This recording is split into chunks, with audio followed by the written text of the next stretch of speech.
Modul 10, elastisitas. Dimulai dari pengertian elastisitas permintaan, dan seterusnya. Secara sederhana, elastisitas dapat diartikan sebagai derajat kepekaan suatu gejala ekonomi terhadap perubahan gejala ekonomi lain.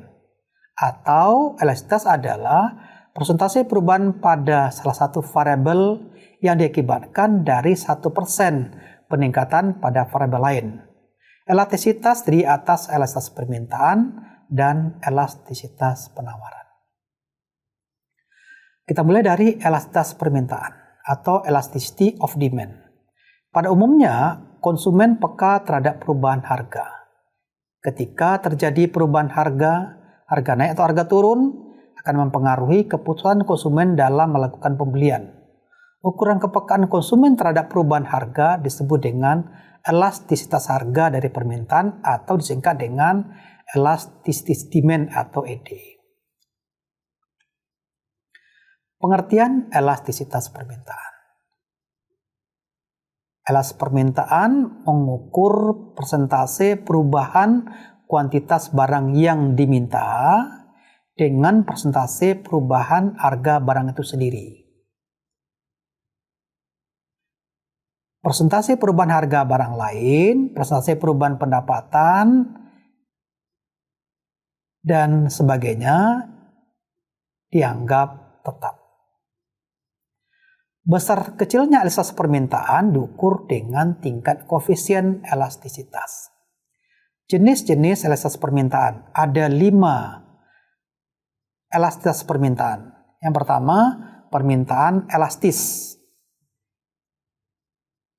atau ED besar dari 1. Permintaan elastis jika persentase perubahan kuantitas yang diminta relatif lebih besar dari persentase perubahan harga. Artinya, persentase kuantitas yang diminta lebih besar dibandingkan dengan persentase perubahan harga. Contoh barang kebutuhan kedua, itu barang yang dapat ditunda konsumsinya. Jadi artinya barang-barang kebutuhan kedua, kurva permintaannya adalah elastis. Permintaan inelastis. Permintaan inelastis jika persentase perubahan kuantitas yang diminta relatif lebih kecil dari persentase perubahan harga. Contoh barang kebutuhan utama itu barang yang tidak dapat ditunda konsumsinya. Jadi di sini artinya adalah bisa akan disimpulkan kalau permintaan elastis contohnya adalah barang-barang kebutuhan kedua. Kenapa? Barang kebutuhan kedua dapat ditunda konsumsinya. Sedangkan barang kebutuhan pertama tidak dapat ditunda konsumsinya. Maka barang kebutuhan pertama bentuk permintaannya atau kurva permintaannya adalah inelastis. Cara matematis dapat dijelaskan ED atau sama dengan elastisitas permintaan sama dengan persentase delta QD. Delta kita baca perubahan. Jadi artinya persentase perubahan kuantitas barang yang diminta terhadap persentase perubahan harga. Artinya perubahan harga akan menjelaskan perubahan jumlah barang diminta. Maka dirumuskan ED sama dengan delta QD dibagi delta P kali P per Q. Delta Q kita baca perubahan jumlah permintaan, delta P perubahan harga barang, P harga barang, Q jumlah permintaan, dan ED adalah elastisitas permintaan. Yang ketiga, permintaan elastis sempurna. ED-nya sama tak terhingga. Permintaan elastis sempurna terjadi apabila permintaan suatu barang dapat berubah-ubah meskipun harga barang tersebut tetap.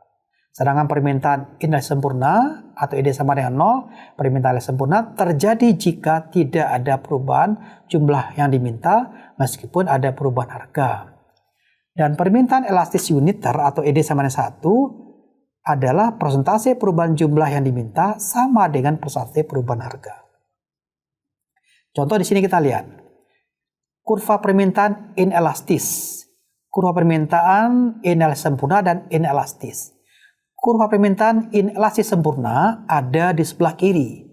Kurva permintaan inelastis ada di sebelah kanan. Nah, di sini kita lihat perbedaannya. Kurva permintaan inelastis, kurva demand-nya tegak. Di sini menunjukkan adalah berapapun tingkat harga, permintaan tetap. Sedangkan yang sebelah kanan, kurva permintaannya adalah inelastis. Nah, di sini kita lihat bahwa perubahan harga lebih besar dibandingkan dengan perubahan permintaan. Artinya, perubahan harga relatif besar direspon oleh perubahan permintaan relatif kecil. Jadi, perubahan harga itu tidak sensitif terhadap perubahan permintaan. Kenapa? Contohnya kita lihat. Untuk kurva permintaan yang inelastis berlakunya bagi barang kebutuhan utama. Barang kebutuhan utama tidak dapat ditunda konsumsinya. Jadi artinya pada saat harga naik, kita tidak dapat menunda konsumsi. Kita hanya dapat mengurangi konsumsi. Sedangkan kurva permintaan yang elastis uniter, itu ada, kita lihat, uniter, elastis, dan elastis sempurna. Untuk yang elastis uniter ada di sebelah kiri, dan elastis ada di tengah, dan elastis sempurna ada di sebelah sebelah kanan saya. Nah, ini kita lihat untuk permintaan yang elastis. Di sini menjelaskan bahwa perubahan harga itu sensitif terhadap perubahan permintaan. Perubahan harga relatif kecil akan menimbulkan perubahan permintaan relatif besar. Sedangkan kalau elastis uniter tidak. Elastis uniter itu proses perubahan harga permintaannya tetap sama. Untuk elastis sempurna, ini kita lihat demand-nya tetap terletak pada sumbu datar. Artinya berapapun jumlah barang yang diminta, harga tetap. Oke, kita lanjutkan dengan elastisitas penawaran.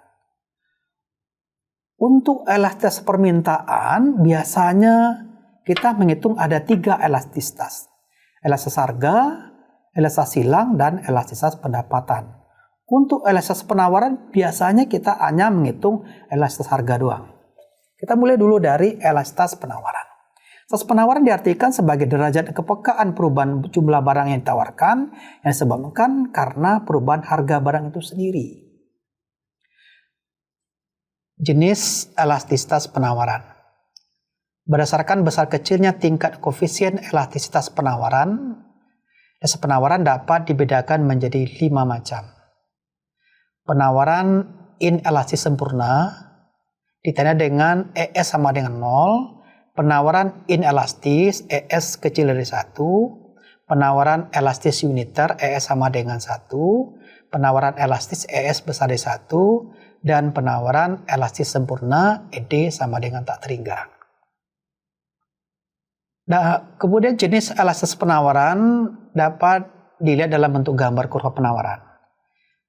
Ini ada 2 gambar kurva penawaran yang ditampilkan. Kurva penawaran yang inelastis sempurna dan inelastis. Yang inelastis ada di sebelah kiri saya dan inelastis ada di sebelah kanan saya. Kurva penawaran yang inelastis sempurna ditanda dengan penawaran tetap. Berapapun tingkat harga yang berlaku. Ini mungkin terjadinya bagi produsen yang hanya punya kemampuan untuk menghasilkan output sebesar 60. Nggak bisa ditingkatkan jadi 80. Akibatnya, berapapun tingkat harga yang berlaku, maka jumlah ditawarkan tetap 60. Sedangkan di sebelah kanan saya, kurva penawarannya adalah inelastis. Kurva penawaran dikatakan inelastis, di sini kita lihat perubahan harga tidak sensitif terhadap perubahan penawaran. Ini kita lihat, perubahan harga dari 40 ke 80 atau 2 kali lipat, sedangkan perubahan penawarannya hanya 60 ke 80. Artinya perubahan harga tidak sensitif terhadap perubahan jumlah barang yang ditawarkan. Untuk gambar berikutnya, ada 3 gambar. Yang pertama gambar kurva penawaran elastis uniter ada di sebelah kiri saya. Yang elastis ada di sebelah kanan dan elastis sempurna ada di bawah. Nah, yang untuk elastis uniter, persentase perubahan harga sama dengan persentase perubahan jumlah barang yang ditawarkan. Sedangkan yang di sebelah kanan adalah elastis. Ini kita lihat elastis, persentase perubahan harga itu sensitif terhadap perubahan penawaran. Perubahan harga dari 40 ke 60, maka perubahan yang ditawarkan meningkat tajam dari 30 ke 60, 2 kali lipat. Sedangkan yang elastis sempurna itu beda. Penawarnya tetap ditandai dengan tingkat harga 40. Berapapun jumlah barang yang ditawarkan, harga adalah tetap. Perhitungan elastisitas. Untuk menentukan besarnya koefisien elastisitas, baik elastisitas permintaan maupun elastisitas penawaran, cara matematis dapat ditentukan dengan rumus. Rumus yang pertama, kita baca elastisitas sama dengan persentase perubahan kuantitas dibagi dengan persentase perubahan harga. Kemudian dari rumus ini kita jabarkan. Persentase perubahan kuantitas adalah Q2 dikurang Q1. Persentase perubahan harga adalah P2 dikurang P1. Dikalikan dengan P per Q. Untuk menghitung elastisitas harga ada dua macam. Ada elastis titik, ada elastis busur. Kalau elastis titik rumusnya adalah elastisitas demand adalah, ini kita lihat, QD dikurang Q1 dibagi P2 kurang P1 dikali P1 per Q1. Q2 dikurang Q1 itu disebut dengan delta Q. Sedangkan P2 kurang P1 adalah disebut dengan delta P. P1 adalah P awal, Q1 adalah Q awal. Sedangkan elastisitas busur ini beda. Elastisitas busur adalah Q2 dikurang Q1 dibagi P2 kurang P1 dikalikan dengan P1 ditambah P2 per 2 dibagi Q1 tambah Q2 per 2. Di mana letak perbedaannya? Untuk elastisitas titik kita menghitung hanya perubahan hanya dari harga P1 per Q1. Jadi harga awal. Tapi kalau untuk elastisitas busur yang kita hitung itu adalah jumlah harga. Jadi P1 tambah P2 per 2. Jadi hitung rata-rata harganya. Begitu juga dengan kuantitas, kita hitung rata-rata kuantitas. Contoh untuk perhitungan elastisitas permintaan dengan pendekatan tabel, grafik, dan pendekatan matematis. Kalau pendekatan tabel kita lihat di sini. Titiknya adalah A. Harga barang per unit katakan 400. Kuantitas yang diminta adalah 200. Titik B, harga barang per unit adalah 300. Kuantitas diminta juga adalah 300. Nah, di sini kita bisa menghitung elastisitas harga. Elastisitas harga adalah persentase perubahan harga terhadap persentase perubahan permintaan. Persentase ini kita lihat, atau disebut dengan delta Q per delta P. Nah, untuk delta Q kuantitas diminta dari 200 ke 300. Sedangkan harga barang dari 400 ke 300. Jadi rumusnya adalah berarti 300 dikurang 200 dibagi 300 dikurang 400 dikali 200 per 400. Nah, kalau kita hitung hasilnya adalah elastis. Kalau hasilnya ada elastis, berarti di sini mencerminkan bahwa perubahan harga sensitif terhadap perubahan permintaan. Dengan dinaikkan harga relatif kecil, akan menimbulkan perubahan permintaan naik turun relatif besar.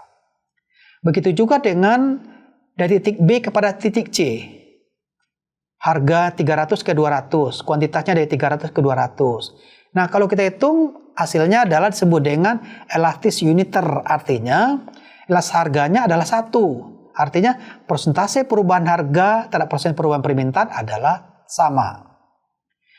Untuk perubahan harga dari 200 ke 100, dari titik C ke titik D, kuantitasnya dari 400 ke 500, kalau kita hitung hasilnya adalah inelastis. Artinya perubahan harga tidak sensitif terhadap perubahan permintaan.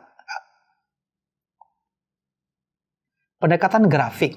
Nah, dari pendekatan grafik tadi bisa kita lihat dari 400 ke 300. ED-nya besar dari 1. Kemudian dari 300 ke 200 harganya, ED-nya sama dengan 1. Dari 200 ke 100, ED-nya kecil dari 1. Dan seterusnya.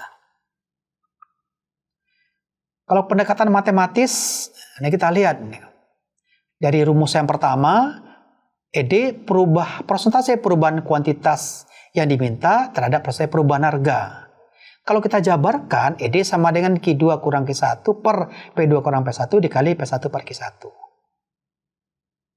Oke, misalkan, ini titik A dan titik B. Titik A, P1 sama dengan 400.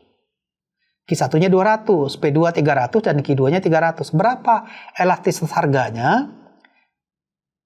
Kan Q2 kurang Q1. Berarti 300 dikurang 200 dibagi 300 dikurang 400 kemudian dikalikan dengan P1. P1-nya adalah 400, Q1-nya adalah 200. Jadi artinya adalah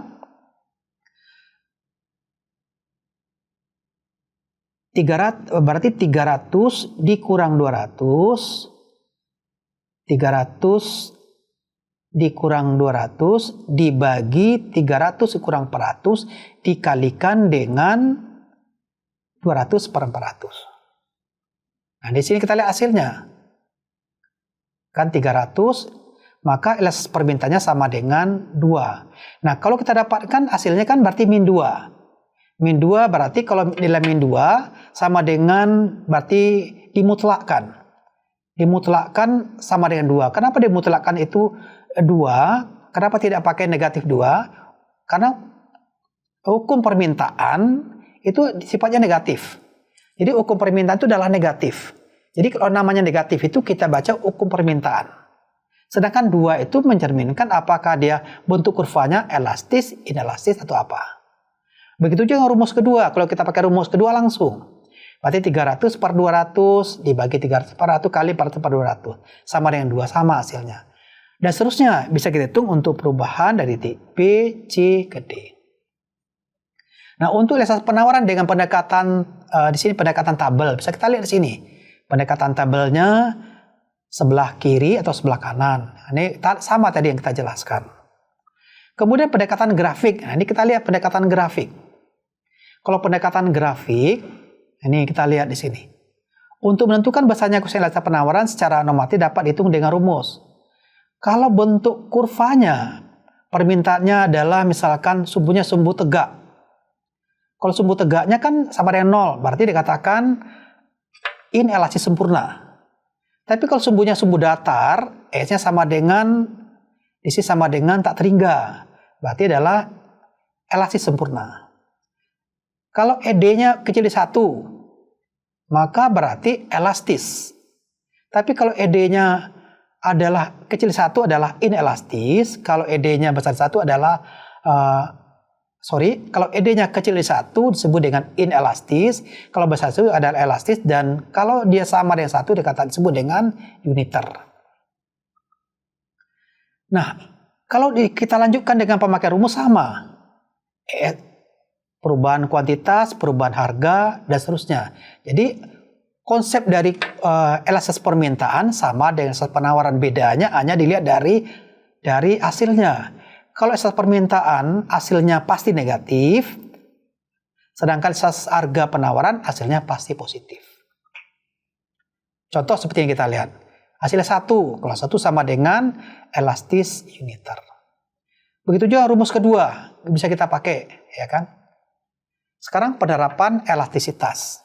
Konsep elastisitas mempunyai banyak penerapan yang berguna dalam kehidupan sehari-hari. Ukuran elastisitas yang paling banyak digunakan adalah elastisitas harga. Oleh karena itu, dalam penerapan fokus pada elastisitas harga. Kenapa fokus pada harga? Karena setiap konsumen di dalam membelanjakan pendapatannya, yang pertama kali dilihat bukan kualitas produk, tapi harga. Berapa harga? Kalau harganya sudah cocok, baru lihat kualitasnya bagaimana. Terutama bagi konsumen kelas menengah ke bawah.